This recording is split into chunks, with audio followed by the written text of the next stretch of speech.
some of these teams should be a little bit worried that they let the lower seed steal one.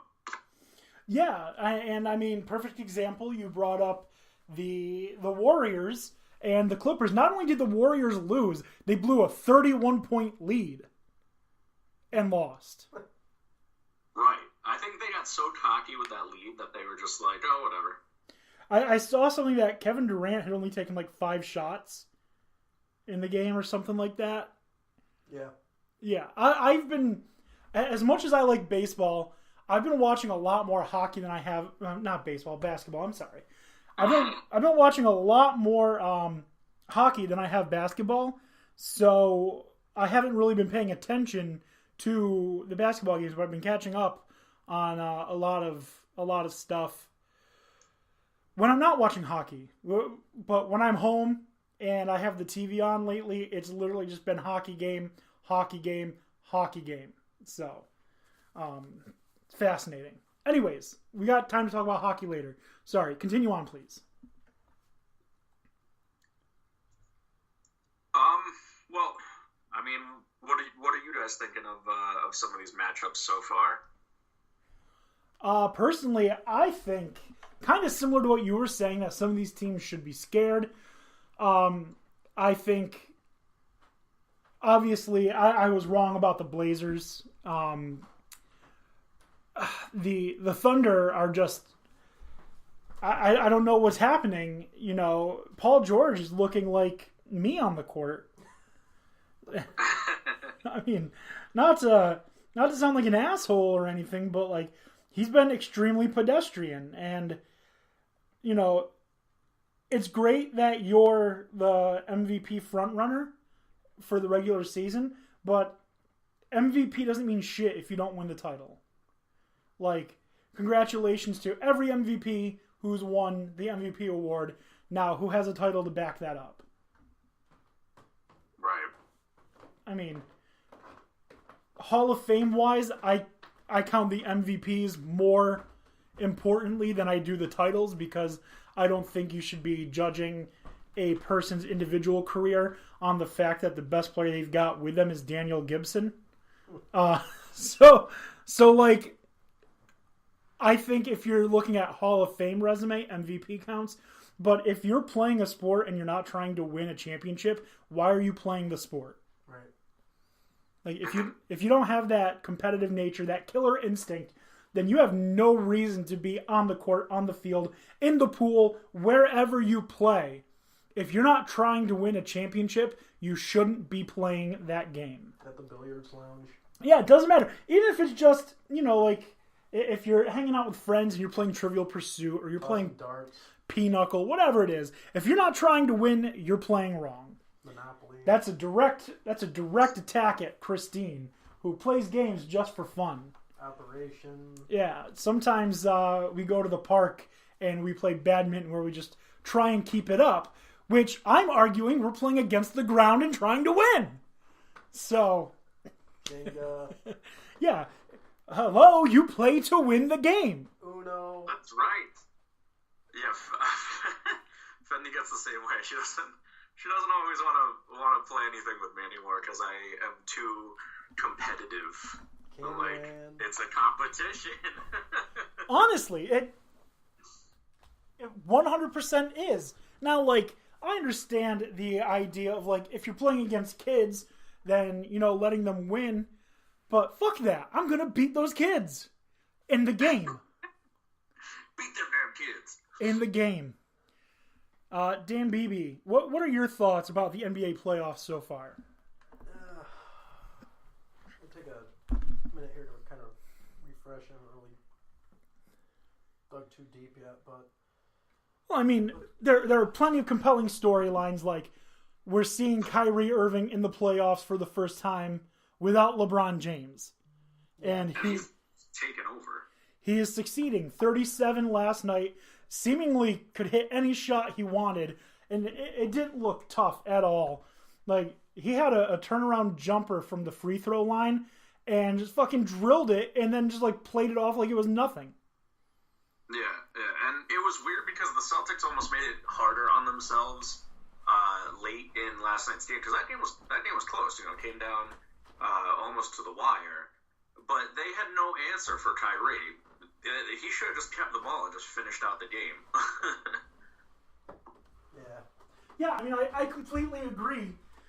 If the Celtics are going to win the series, win the next series, win the finals championship, they're going to need Kyrie to be Kyrie.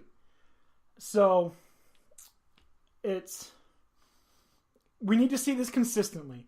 Because the last times he was in the playoffs, he didn't have to be the guy. He had LeBron James with him. Now, I do acknowledge that he hit probably the most important shot in the history of NBA playoffs.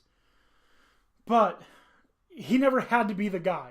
And when you see people who make these clutch shots, typically they're not the guy. They are one of the guys.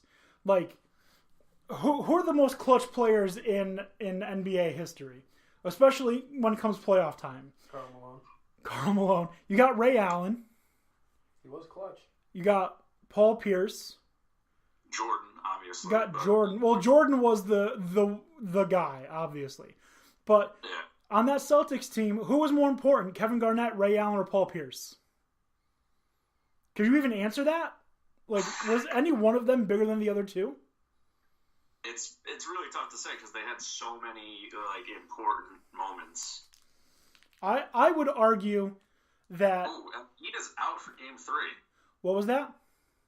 Joel Embiid is out for Game 3. Joel Embiid can be out for the rest of the series. He ain't winning shit. I mean, damn. I mean, without him, I think Brooklyn is about to win their second game. And you know what? It's going to force Ben Simmons to hit a 3. Someone posted someone took a picture just to say this real quick. It was a picture, a missing poster of Ben Simmons, and it said missing jump shot, last seen drinking in Orlando or something like that. And a reward was like his contract, which is like $26 million or whatever. That was hilarious. That is hilarious. But honestly, though, I don't know. I think it's still a little bit too early to tell because a lot of this is just kind of bunched up right now. I really don't want to see Brooklyn win, though. Well, I mean, trust me, I hate the Brooklyn Nets just as much as the next guy. But as we're getting some submarine sounds. That's exactly what it sounds like. Yeah. Submarine surfacing. That sucks. Hopefully it's not one of them there U-boats. That might give away my location. Are you on a U-boat? Could Dan O'Shea be on a U-boat? I think we're getting closer. You're not hiding out in Brooklyn, are you? No. Even if I was Brooklyn, I'd still rep my Knicks jerseys, though. So this is where I've narrowed it down to a few places that he could be. One, living in my basement. Yeah, but you would have seen him down there, right? There are dark corners. Two, if he is getting on and off of U-boats, like I now suspect, he's obviously on his way to Argentina. Are you in Argentina? Am I where? Argentina. I don't know. Are you shopping at Sears? It's like Carmen San Diego. Where in the world am I? Ah. Are you shopping at Sears? We'll find him later. We've got sports to talk about. If he's at Sears, he can't get out. That's a good point. But anyways, so the point I was trying to make with that superstar hitting the last shot, which really isn't even all that important. Like, there have been many periods in his life where a lot of people have thought LeBron James was not a clutch player. Now, the last few years, he's proven that wrong, but Kyrie never had to be the guy. In Boston now, he's the guy. he needs to lead the Celtics to a championship for him to get any sort of respect, in my opinion. So he's the good guy? Well, I mean, define good guy versus bad guy. He's not the guy. Oh my God. Roman Reigns reference, everyone. But we need to see Kyrie Irving be the superstar he thinks he is on this flat earth of ours. So, other than that, Dan Beebe, do you have any other thoughts before we start breaking down the matchups? Not really, but I do when we get to the specific one, the Golden State one. Okay. That's not going to spoil anything in the future, right? God, I hope not.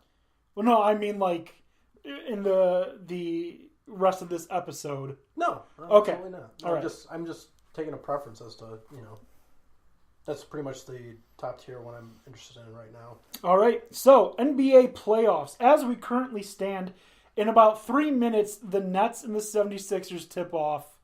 As you said, no Joel Embiid. Brooklyn Nets, who are just playing really hot right now. They are a team that if I am the Celtics, I think I can beat, but I don't want to find out. You know? Could be one of them spoilers. Right. Yeah. So 3 games tonight. 76ers Nets tips off in about 3 minutes, like I said. And Dan Beebe, feel free to say yes or no. We're at intermission of the hockey game. Do you want me to put on the Nets 76ers game? And we'll watch that. Yeah, that's fine. Okay, so I'm going to do that. Currently series tied 1-1. Again, Brooklyn Nets, with this news that Joel Embiid will not be playing, may now be the favorite because Ben Simmons can't hit a fucking three-pointer or any jump shot, really. Right. And I think we all agree Joel Embiid is the guy in Philadelphia. I mean, you got Jimmy Butler still. No, disrespect to Jimmy Butler, but Joel Embiid is their big ticket. So, do you think the Nets can pull off the win, or do you think Jimmy Butler would argue otherwise? But no, I think Jimmy Butler realizes his role. He knew in Minnesota that he had said he's not the most talented player. He's not the best player on the team. He's just the one that's working hard and working his ass off, and he's pissed off that the others weren't. I don't see any problem with what he was saying. Yeah, it's telling you what you want to hear. Did you guys see the Game of Zones thing? That you sent us? Yeah, but I forgot it. Oh, it's so funny. It's all about his exodus from Minnesota. Like, he's just ripping on everybody and everything, and Thibodeau's defending him, and then he finally criticizes Thibodeau's rotations, and then he's traded instantly, which is pretty much exactly what happened. Yeah. He's saying you fucking need me, and calling everybody soft. And remember, he took the scrubs of the team and went and beat Wiggins and Cat. Yeah. And Cat. So he's a force unto himself, and I think you're gonna see what he's got in the tank, because he's gonna take over if the 76ers want to win without Embiid.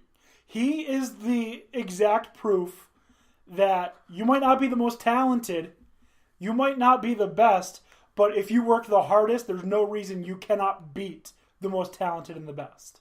Right. I mean, do we all agree Jordan is the best player in the NBA, in NBA history? I don't know. Might be Wilt. Yeah, I couldn't say that comfortably that he is. Okay. I believe that Michael Jordan is the best player in NBA history. And the reason he was so dominant is because he was a fucking workhorse. How many players in today's league, honestly, do you think would show up to a game with a fucking